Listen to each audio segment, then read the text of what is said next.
गुडलिन की गेंद थी, ताकतवर तरीके से मारे गए चौके की कोशिश में सिंगल आ जाएगा और सिंगल के साथ स्ट्राइक शाहबाज के बाद लंबे समय के बाद आ पाएगी। आने के बाद से लगातार कार्तिक ज्यादातर मौकों पर स्ट्राइक पर नजर आए हैं। छक्का चौका मारने के बाद भागदौड़ के साथ इस ओवर में इन्होंने ये कोशिश की है कि स्कोरिंग रेट एक और बार इस प्रकार का बना रहा है जिसमें रिक्वायर्ड रेट के हिसाब से रन बन जाए।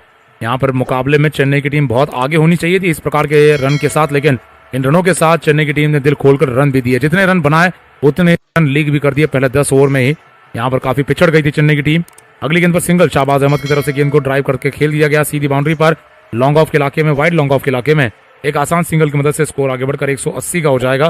गेंदबाजी में महेश तीक्ष्णा वापस लौटेंगे आखिरी गेंद के साथ वापस आते हुए। बाएं हाथ के शाहबाज अहमद 12 रन पर नाबाद हैं, दिनेश कार्तिक 17 रन पर नाबाद हैं और जीतने के लिए यहाँ पर अब 47 रन की जहां जरूरत है 25 गेंदों में ओवर द विकेट से गेंदबाजी लेकर वापस आते हुए। दाहिने हाथ के दिनेश कार्तिक देखना है कि कोई आक्रामक शॉट लगा पाएंगे क्योंकि जरूरतमंद तरीके से रन तो बन चुके हैं इस ओवर में। चौके के अलावा लगातार भागदौड़ जारी है। बल्लेबाज ने एक और ड्राइव करते हुए गेंद को खेल दिया सिंगल के लिए ही। सर्कल के अंदर से बाहर जाती हुई गेंद सीधा डीप कवर्स पर और बल्लेबाजों के बीच में पूरे हुए सिंगल की मदद से कार्तिक के पास स्ट्राइक आ जाएगी। 4 ओवर का खेल अब यहाँ से बाकी है। 46 रनों की जरूरत है। 10 छक्के यहाँ पर, या 10 चौके माफ कीजिएगा, आ चुके हैं। 14 छक्के आ चुके हैं। आपको बता दें चेन्नई की पारी में 17 छक्के आए थे, वहीं पर बेंगलोर की पारी में 14 आ चुके हैं और अभी भी क्योंकि पारी में रन बाकी है तो ये छक्कों की संख्या बढ़ सकती है और ये कुल मिलाकर एक ऐसा मुकाबला जहां पर अब लगभग 450 रन बनते नजर आ सकते हैं। अगर बेंगलोर की टीम ने ये स्कोर पूरा कर दिया, रन चेज पूरा कर दिया और टारगेट तक ये पहुंच पाए तो यहाँ पर अभी तक इस पूरे आईपीएल में ऐसा रन चेज कभी देखा नहीं गया है। इससे पहले अब देखा जाए 228 रन बनाने वाली हैदराबाद की टीम मुकाबला ईडन गार्डन्स में जीत गई, जब कोलकाता नाइट राइडर्स ने रन चेज करते हुए 205 रन बना लिए थे। 23 रन से 24 रन से लगभग वो मुकाबला कोलकाता के सामने हैदराबाद जीत गया था। लेकिन यहाँ पर देखना है कि अंतिम ओवर तक, आखिरी कुछ गेंदों तक ये मुकाबला चेन्नई की टीम ले जाते हुए क्या लड़ पाएगी। तो आईपीएल इतिहास का सबसे बड़ा रन चेज ये साबित हो सकता है। इससे पहले इससे इतने ज्यादा रन सफलतापूर्वक रन चेज करते हुए इससे पहले नहीं बनाए गए हैं। हाईएस्ट सक्सेसफुल रन चेज अगर आपको बता दिया जाए तो यहाँ पर राजस्थान रॉयल्स की तरफ से टारगेट 224 का पूरा किया गया था। पंजाब की तरफ से यहाँ पर देखा जाए तो मुकाबले में हिस्सा लेते हुए साल 2020 का ये मुकाबला रहा था और यहाँ पर राहुल तेवतिया ने राजस्थान रॉयल्स के लिए बैटिंग करते हुए सीधा हरा दिया था सामने पंजाब किंग्स की टीम को, जहां पर 5 छक्के राहुल तेवतिया ने मारे थे शारजाह के मैदान पर, जहां पर पंजाब की टीम ने 224 रन लगाए थे। सामने राजस्थान रॉयल्स की टीम ने 226 रन लगा दिए, 5 छक्के मारकर अपना मुकाबला जिता दिया। तो उसी प्रकार से ये मुकाबला है 227 के टारगेट का, चिन्नास्वामी में खेला जा रहा है। ये भी मैदान छोटा है, बढ़िया बैटिंग विकेट नजर आता है और यहाँ पर देखा जाए काम अपना कर दिया है मैक्सवेल ने। ड्यूप्लेसी ने 62 रन 33 गेंदों में ड्यूप्लेसी के रहे, 76 रन 36 गेंदों में मैक्सवेल के रहे और अब फिनिशिंग बल्लेबाजी कार्तिक कर दिखा रहे हैं।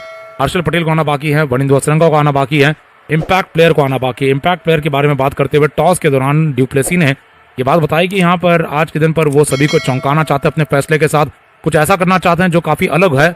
अभी तक इम्पैक्ट प्लेयर को जिस प्रकार से इस्तेमाल किया है उसके तुलना में थोड़ा कुछ अलग कर पाएगी बेंगलोर की टीम। आज उन्होंने इस प्रकार से कहीं ना कहीं टॉस के दौरान अब इम्पैक्ट प्लेयर को खिलाने की इच्छा जताई थी। अब देखा जाए अलग अलग टीमें अलग अलग तरीके से इम्पैक्ट प्लेयर का इस्तेमाल करती हैं, कभी किस मौके पर कौन सा इम्पैक्ट प्लेयर क्या इम्पैक्ट डाल जाए कहाँ नहीं जा सकता। कल के दिन पर, रविवार का दिन था, बताया गया कि रोहित शर्मा मुंबई इंडियंस के लिए कोलकाता के खिलाफ नहीं खेलेंगे, उन्हें पेट की बीमारी है और साथ ही में देखा जाए तो वो अस्वस्थ चल रहे हैं, तो स्वस्थ नहीं होने के चलते पहले पारी में फील्डिंग करते नजर नहीं आए। लेकिन फिर दूसरी पारी में वो खुद इम्पैक्ट प्लेयर बनकर आ गए और तूफानी शुरुआत अपनी टीम को दिलाने में ईशान किशन की मदद कर गए। तो इस प्रकार से आज भी बेंगलोर की टीम कुछ अलग करना चाहती है, देखना है वो क्या फैसला होगा जो ड्यूप्लेसी लेते नजर आएंगे। लेकिन धोनी यहाँ पर आखिरी 4 ओवरों में रिक्वायर्ड रेट जहां 11.5 का दिखा चुके हैं, देखना है किस प्रकार से मुकाबला अपनी टीम से जितवा पाएंगे। यहाँ पर आप देख रहे हैं जो ऑप्शंस हैं गेंदबाजी में, उसमें आकाश के 1 ओवर में गेंदबाजी बाकी है, देशपांडे के 2 ओवर बाकी है, यहाँ पर अब तीक्ष्णा जडेजा के ओवर समाप्त हो चुके हैं, मथीशा पथिराना के 2 ओवर बाकी है और फिर स्पिन गेंदबाज मोइन अली ने 1 ही ओवर डाला है। तो देखना है आखिरी 4 ओवरों में क्या यहाँ पर पथिराना को 1 ओवर मिलेगा या मोइन अली को ओवर मिलेगा, क्योंकि सामने शाहबाज अहमद बने हुए हैं। युवा तेज गेंदबाज मथीशा पथिराना है, सारे के सारे तेज गेंदबाज काफी नए हैं। अगर देख लिया जाए इस टीम में दीपक चहर होने चाहिए थे, बेन स्टोक्स होने चाहिए थे, वो नहीं है। अनुभवी तेज गेंदबाज अंतर्राष्ट्रीय स्तर के नहीं है। महीश देखा जाए पथिराना अंदर आए हैं, पथिराना भी देखे जाए श्रीलंका के युवा खिलाड़ी है, अंडर 19 प्लेयर हैं। अब उनकी जगह पर देखा जाए देशपांडे फिलहाल गेंदबाजी करते हैं, फुल टॉस गेंद पर चौका खा गए हैं। पहली गेंद पर तुषार देशपांडे, एक और कम अनुभव रखने वाले गेंदबाज जो कि यहाँ पर धोनी का भरोसा जीत जा चुके हैं सीजन में, विकेट 8 निकाल चुके हैं। लेकिन डेथ ओवर्स की गेंदबाजी देखना है क्या संभाल पाएंगे, क्योंकि शुरुआत उस प्रकार से नहीं हो पाई है। फुल टॉस गेंद पर चौका खा गए, डीप मिड विकेट पर फुल टॉस गेंद थी, बल्लेबाज ने गेंद को दे मारा गैप में 1 और चौके के लिए। और दिनेश कार्तिक जब इस प्रकार के लय में होते हैं, जब इनके बल्ले से लगातार रन बह रहे होते हैं, ये अपना काम कर कर ही आते हैं, ये काम पूरा कर कर आते हैं और ये कहीं ना कहीं देखा जाए जोशीले तरीके से एक और बार बेंगलोर के लिए चिन्नास्वामी में हीरो बनना चाहते हैं। यहाँ पर जानते हैं कि इस मुकाबले में होने वाली जीत का मतलब होगा कि इनकी टीम 6 अंकों पर चली जाएगी। अगली गेंद दिनेश कार्तिक के लिए, देशपांडे की ऑस्टन की फुल लेंथ गेंद ड्राइव कर दी गई, खिलाड़ी के हाथों में कवर्स पर सीधा मोइन अली ने गेंद को रोका है एक और डॉट के लिए। जीतने के लिए भी 42 रन की आवश्यकता है और दिनेश कार्तिक ने पिछले ओवर में भी ओवर की शुरुआत में बाउंड्री लगा दी थी। उसके बाद भागा दौड़ी करते हुए इस ओवर पिछले ओवर में देखा जाए तो रन काफी बड़े तरीके से स्थापित कर दिए थे, जिसमें 12 रन आ चुके थे और इस ओवर में अब चौका वापस आ चुका है। तो भले ही यहाँ पर ज्यादा रिस्क ना उठाए दिनेश कार्तिक, लेकिन भागदौड़ करते हुए तेज गति दिखा सकते हैं यहाँ पर और स्कोरिंग रेट को उस प्रकार से तेज करेंगे जहां पर ओवर के अंत में शायद फिर भी 10 रन आ जाए। देखना है कार्तिक क्या एक और बार हवाई तरीके से कोई गेंद को खेलने के लिए जाएंगे, देशपांडे क्या उस प्रकार का मौका देंगे। और विकेट से अगली गेंद दिनेश कार्तिक ने उठा दी है हवा में, देखना है क्या विकेट आ पाएगा। इस गेंद को काफी ऊंचा उठा दिया गया है, खिलाड़ी गेंद के नीचे आ सकते हैं। कैच ड्रॉप इससे पहले 2-3 हो चुके और एक और कैच ड्रॉप होता हुआ लॉन्ग ऑफ पर कैच ड्रॉप हो चुका है। देखना है कौन से खिलाड़ी ये रहे हैं, जडेजा है या फिर कोई और खिलाड़ी। जडेजा कैच छोड़ते, गायकवाड़ ने गेंद को लॉन्ग ऑन से लॉन्ग ऑफ पर आते हुए सीधी बाउंड्री पर पकड़ना चाहा, हाथ से छूटी गेंद और ये लगभग इस मुकाबले का चौथा कैच ड्रॉप है। तेज गेंदबाजी कर रहे तुषार देशपांडे ने जो गेंद डाली, बल्लेबाज ने गेंद को नीचे बैठकर स्वीप करना चाहा, लेकिन टॉपेज देते हुए गेंद जब हवा में उठी यहाँ पर कैच छोड़ दिया गया रुतराज की तरफ से। तीक्ष्णा ने इससे पहले 2 कैच छोड़े हैं, ऋतुराज गायकवाड़ ने यहाँ पर 1 कैच छोड़ दिया और पावर प्ले के दौरान 1 कैच एम एस धोनी से भी छूटा था विकेट के पीछे। उसके बाद से अब यहाँ पर देशपांडे वापस लौटते हुए दाहिने हाथ के, कार्तिक ने गेंद को ऑस्टन की लाइन से पुल कर दिया, हवाई तरीके से छक्का हो सकता है, चौका आ चुका है। कुछ इंच अंदर गिरी गेंद चौके के लिए जा चुकी है, कुछ ही इंचों से अंदर गिरती हुई 91 रनों का जबरदस्त रन चेज यहाँ पर चलता हुआ। ईडन गार्डन्स में कुछ दिन पहले जो कोलकाता की टीम कर रही थी हैदराबाद के खिलाफ, वो असफल रहे थे, लेकिन आज बेंगलोर की टीम ने क्योंकि 10 ओवर के अंदर अंदर इतने सारे रन बना दिए, 14वें ओवर में तो वो 150 क्रॉस कर चुके थे और उसके बाद से कार्तिक ने धावा बोला है और इसमें अपनी बल्लेबाजी से 215 का स्ट्राइक दिखाते हुए नियंत्रित बल्लेबाजी के साथ जहां इनका कैच भी अब छोड़ दिया गया है। ये कैच छोड़ जाने के बाद से देखा जाए ऋतुराज गायकवाड़ लॉन्ग ऑफ के प्लेयर का कैच करने के लिए गए, खुद लॉन्ग ऑन पर थे, अलग दिशा में थे, कैच था यहाँ पर किसी और खिलाड़ी का, कैच लेने के लिए चले गए और उसके बाद से चौका लगाते हुए भुगतान करवाते हुए अपने इस कैच ड्रॉप का दिनेश कार्तिक भी पनिशमेंट देते हुए अब गेंदबाज और फील्डर को ऋतुराज गायकवाड़ ने बहुत ही ज्यादा आसान कैच ड्रॉप कर दिया है। कार्तिक ने अगली गेंद को वापस हवा में उठा दिया है, बल्लेबाज गेंद को फुल टॉस पर स्वीप कर गए हैं और ये विकेट आता हुआ कैच हो चुका है। आखिरकार डीप मिड विकेट पर राहत मिलती हुई यहाँ पर चेन्नई की टीम को, नहीं तो ये लगभग छक्का हो सकता था और फिर अविश्वसनीय शॉट मारने वाला बल्लेबाज देखा जाए तो आईपीएल में दिखाई नहीं दिया है। वो बनना चाहते थे यहाँ पर दिनेश कार्तिक, स्वीप शॉट पर छक्का मारते हुए फुल टॉस गेंद पर तेज गेंदबाज को असफल रहे, लेकिन अब मानेंगे अपना काम कर चुके। इस समय पर इसी प्रकार के बल्लेबाजी की आवश्यकता थी। 14 गेंदों में 28 रन बना गए, 200 का स्ट्राइक रेट दिखा गए। अब जरूरी है यहाँ पर 19 गेंदों में 36 रन बैटिंग करने के लिए नंबर 7 पर हर्षल पटेल, वनिंदु असरंगा का आना हो सकता है या तो इम्पैक्ट प्लेयर आ सकते हैं। यहाँ पर 36 रनों की जरूरत है 19 गेंदों में। तीसरे ओवर में तुषार देशपांडे ने अपना दूसरा विकेट निकाल दिया है। लगातार चौके खाने के बाद हौसला नहीं हारा, हिम्मत नहीं हारी, गेंदबाजी करते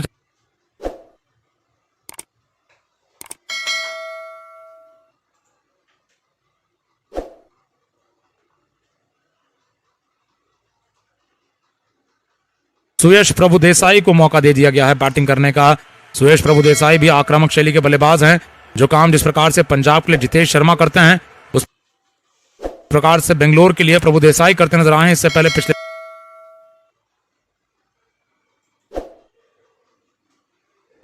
गेंदबाजी करते हुए तुषार देशपांडे अपनी आखिरी गेंद के साथ वापस लौटेंगे। दाहिने हाथ के नए बल्लेबाज स्ट्राइक पर होने वाले हैं। सुयश प्रभु देसाई का आना हो चुका है। जिस प्रकार से लगातार हम कल के दिन पर देख चुके हैं, ध्रुव जुरेल ने बैटिंग की है राजस्थान रॉयल्स के लिए, उससे पहले लगातार बैटिंग जितेश शर्मा पंजाब के लिए करते हैं। उसी प्रकार के एक ऐसे खिलाड़ी जो ज्यादा चर्चा में नहीं होते हैं, लेकिन अपना काम अपने क्षमता के अनुसार करते हैं, तो अपनी टीम को जीत दिला सकते हैं। सुयश प्रभु देसाई मोहम्मद सिराज की तरफ से अब सब्स्टिट्यूट कर दिए गए हैं। सिराज बाहर और प्रभु देसाई अंदर आ चुके हैं। इस सीजन में ज्यादा फील्डिंग करते हुए सब्स्टिट्यूट खिलाड़ी के रूप में नजर आए, लेकिन आज बैटिंग करते हुए नजर आएंगे। सुयश प्रभु देसाई को नंबर 7 पर हसरंगा और साथ ही में हर्षल पटेल के आगे भेजा गया है। देशपांडे लौटेंगे तेज गेंदबाजी लेकर ओवर द विकेट से दाहिने हाथ के प्रभु देसाई के लिए। इस ओवर की अगली गेंद पर बल्लेबाज ने गेंद को उठाने चाहा, लेकिन ये गेंद वाइड के लिए जा चुकी है। अंपायर का एक वाइड का कॉल चेक करवाया जा सकता है। ओवर द विकेट से आकर डाली गई ये फुल लेंथ गेंद थी, लेकिन बल्लेबाज का बल्ला पहुंच गया था। यहाँ पर ये वाइड बॉल चेक होना जरूर चाहिए। हम देख पा रहे हैं वाइड बॉल के लिए गेंद अंपायर ने हाथ खोलते हुए इशारा करते हुए दे दी है, लेकिन क्या यहाँ पर वाइड बॉल चेक करवाया जाएगा? फुल लेंथ गेंद थी, ऑस्टन की बहुत ज्यादा बाहर, वाइड बॉल की लाइन से भी बाहर हो सकती थी, लेकिन अगर बल्लेबाज का बल्ला वहां तक पहुंचा है तो अंपायर ने फिर भी वाइड दिया है। तो लगता है यहाँ पर क्योंकि एक ही रिव्यू बचा है चेन्नई का, तो वाइड के लिए वो इस्तेमाल नहीं करना चाहते हैं MS धोनी। अगली गेंद लेकर वापस आते हुए देशपांडे, बल्लेबाज ने गेंद को ड्राइव करना चाहा, फुल टॉस गेंद मिस कर गए बल्लेबाज। नए नए बल्लेबाज अंदरूनी किनारा दे गए, गेंद सीधा अपने पैड पर खींच गए और गेंद सीधा गेंदबाज की दिशा में वापस लौटते हुए एक और डॉट के लिए। तो 17वें ओवर के बाद 192 पर 5 बेंगलोर की टीम का स्कोर है। 11:30 के आसपास का करंट रेट है, 11:30 के आसपास का रिक्वायर्ड रेट है। और 17वें ओवर के बाद 186 पर जहां पर चेन्नई सुपर किंग्स का स्कोर है, 192 पर बेंगलोर का स्कोर बना हुआ है। 20वें ओवर के बाद 226 पर जहां चेन्नई का स्कोर 6 विकेटों के नुकसान पर था। बेंगलोर की टीम उसी तरह के टारगेट का पीछा करते हुए बहुत ज्यादा जबरदस्त तरीके रन चेज के साथ हिस्सा बनी हुई इस मुकाबले का, जहां पर अगर ये रन चेज पूरा होता है तो IPL इतिहास का सबसे बड़ा रन चेज पूरा होने वाला है। सफलतापूर्वक ये काम करने के लिए बेंगलोर के लिए शाहबाज अहमद, प्रभु देसाई क्रीज पर हैं। तो बेंगलोर की टीम को आवश्यकता है बचे हुए 18 गेंदों में 35 रनों की, जहां पर चेन्नई की टीम ने 226 रन बनाए थे। आपको याद होगा चेन्नई के बल्लेबाजी के दौरान अंतिम समय में मोइन अली, जडेजा और MS धोनी ने बल्लेबाजी कर दिखाई थी। तो इस तरीके से 3 अनुभवी बल्लेबाजों ने जहां पर अंतिम पड़ाव का सामना किया था चेन्नई के बल्लेबाजी के दौरान, अंबाती रायडू भी थे। तो इस तरीके से 4 अनुभवी खिलाड़ी थे।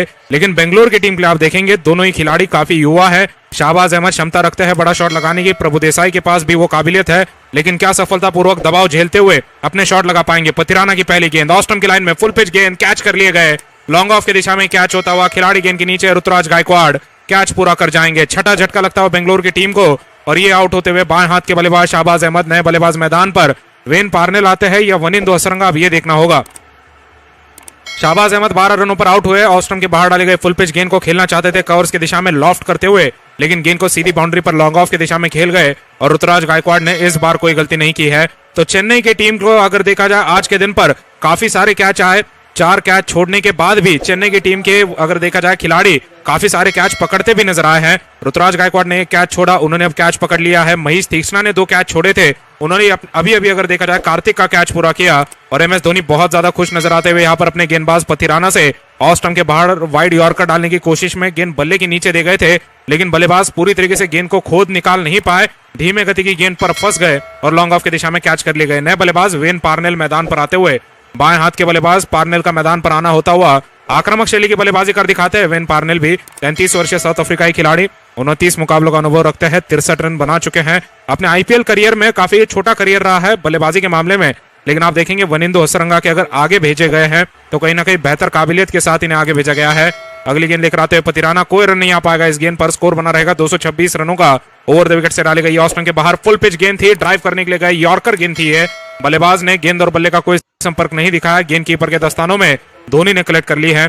तो इस बार पथिराना गेंदबाजी करते हुए बहुत प्रभावशाली गेंदबाज नजर आ रहे हैं। समय समय पर इनकी गति 120-125 पर गिर जाती है, लेकिन समय समय पर इनकी गति 145 के ऊपर भी नजर आई है। सबसे तेज गति की गेंद पथिराना की तरफ से आज के दिन पर लगभग 147 की गति से डाली गई थी। तो लगातार अपने गति में परिवर्तन करते हुए मलिंगा की तरह अपना आड़ा हाथ घुमाते हैं पथिराना, और इसी के चलते इनकी तरफ डाली गई यॉर्कर गेंदें बहुत ज्यादा परेशानी खड़ी करती है। अगली गेंद ऑस्टम की लाइन में डाली गई, गुडलैंड की धीमे गति की गेंद, चकमा खा गए बल्लेबाज, बैकफुट पर जाकर गेंद को ड्राइव करना चाहा, गेंद और बल्ले का संपर्क नहीं दिखा पाए।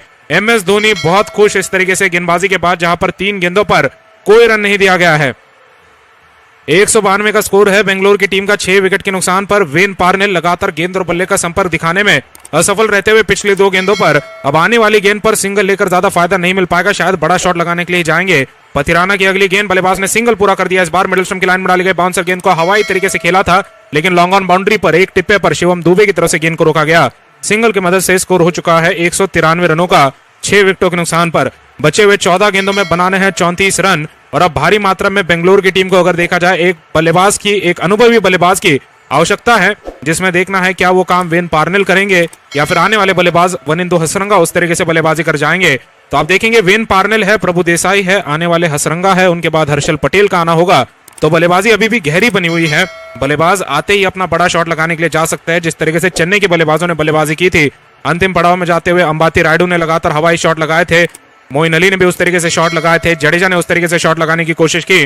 MS धोनी ने भी आते ही अपनी पहली गेंद पर छक्का लगाना चाहा था, क्योंकि इतने सारे विकेट अगर हाथ में हो, बल्लेबाज हाथ में हो, तो कहीं ना कहीं अगर देखा जाए ज्यादा से ज्यादा रन बनाने की कोशिश करनी चाहिए। लेकिन यहाँ पर बेंगलोर की टीम के अनुभवी बल्लेबाज टॉप 3 बल्लेबाज हैं, ड्यू प्लेसी, कोहली और मैक्सवेल, और उनमें से कोई भी खिलाड़ी अब मैदान पर मौजूद नहीं है। प्रभु देसाई युवा खिलाड़ी जो इस IPL का पहला ही मुकाबला खेल रहे हैं, पिछले साल अपना डेब्यू कर गए थे, अच्छे बल्लेबाज नजर आए हैं, काफी ज्यादा अपने आतिशी शॉट लगा जाते हैं, देखना है कि पतिराना के सामने बाउंड्री लगा पाएंगे, क्योंकि इस ओवर में 4 गेंदों में केवल 1 ही रन आ पाया है। प्रभु देसाई दाहिने हाथ के बल्लेबाज स्ट्राइक पर, अगली गेंद आते हुए वाइड बॉल का अतिरिक्त रन आता हुआ, स्कोर हो जाएगा 194 रनों का। ऑफ स्टंप से काफी ज्यादा दूर डाली गई है वाइड बॉल की गेंद। कप्तान MS धोनी ने बढ़िया विकेट कीपिंग कर दिखाई। ये गेंद पीछे की तरफ अगर देखा जाए चौके के लिए भी भाग सकती थी, लेकिन MS धोनी ने दाहिनी तरफ दौड़ लगाकर गेंद को शॉर्ट थर्डमैन खिलाड़ी के हाथों में भी जाने से रोक दिया है। शॉर्ट थर्डमैन खिलाड़ी अगर देखा जाए काफी ज्यादा विकेट कीपर के नजदीक बने हुए हैं, लगभग दूसरे स्लिप पर माने जा सकते हैं, लेकिन थोड़ा पीछे 30 गज के दायरे के किनारे पर। अगली गेंद लेकर आते हुए पतिराना अपनी 5वीं गेंद लेकर दौड़ेंगे दाहिने हाथ के बल्लेबाज के लिए। प्रभु देसाई के लिए ओवर द विकेट से आते हुए बल्लेबाज सिंगल पूरा कर जाएंगे। ऑफ स्टंप के बाहर डाली गई वाइड गेंद को एक और बार ड्राइव करते हुए खेल दिया डीप पॉइंट पर। डीप पॉइंट पर गेंद को रोका गया, कॉनवे की तरफ से थ्रो मारा गया, बल्लेबाजों ने तब तक सिंगल पूरा किया। स्कोर 195 का होता हुआ पथिराना का ये मुकाबला बनाने वाला ओवर है चेन्नई के नजरिए से। आप देखेंगे इतने ज्यादा हाई स्कोरिंग मुकाबले में जहां पर इतने सारे छक्के लगाए गए हो, चेन्नई की पारी में 17 छक्के लगे थे, बेंगलोर की पारी में 14 छक्के लगे हैं। कुल मिलाकर अभी तक इस मुकाबले में 31 छक्के लगे हैं 38 ओवरों में। तो ऐसा एक भी ओवर आना जहां पर कोई भी बाउंड्री ना दी गई हो, ये काफी ज्यादा बड़ा ओवर है। और बाउंड्री के अलावा भागदौड़ करते हुए भी कोई रन अभी तक देखा जाए तो ज्यादा नहीं बनाए गए हैं, 2 ही रन भागे गए हैं। अंतिम गेंद है, बाउंड्री से बचना चाहेंगे, 1 ही रन आता हुआ अंतिम गेंद पर। ऑस्टन के बाहर डाली गई फुल पिच गेंद, ड्राइव किया, इस गेंद को खेला शॉर्ट कवर पर, सीधा मोइन अली के हाथों में 30 गज के दायरे के अंदर गेंद को रोका जाएगा। सिंगल पूरा हो चुका है। सिंगल की मदद से स्कोर होता हुआ 196 रनों का बेंगलोर का 6 विकेटों के नुकसान पर 18 ओवर की समाप्ति पर अब बची है 12 गेंदें, बनाने ही 31 रन। काफी ज्यादा अगर देखा जाए ये समीकरण साफ है। बेंगलोर की टीम अगर 227 रन बना जाती है तो ये IPL इतिहास का सबसे बड़ा रन चेस होने वाला है। इससे पहले 2020 में राजस्थान और पंजाब के मुकाबले में आपको याद होगा शेल्डन कॉटरेल को एक ही ओवर में तेवतिया ने 5 छक्के लगा दिए थे और उस तरीके से 5 छक्के लगाकर 19वें ओवर में अपनी टीम को मुकाबला जिता दिया था। वो 225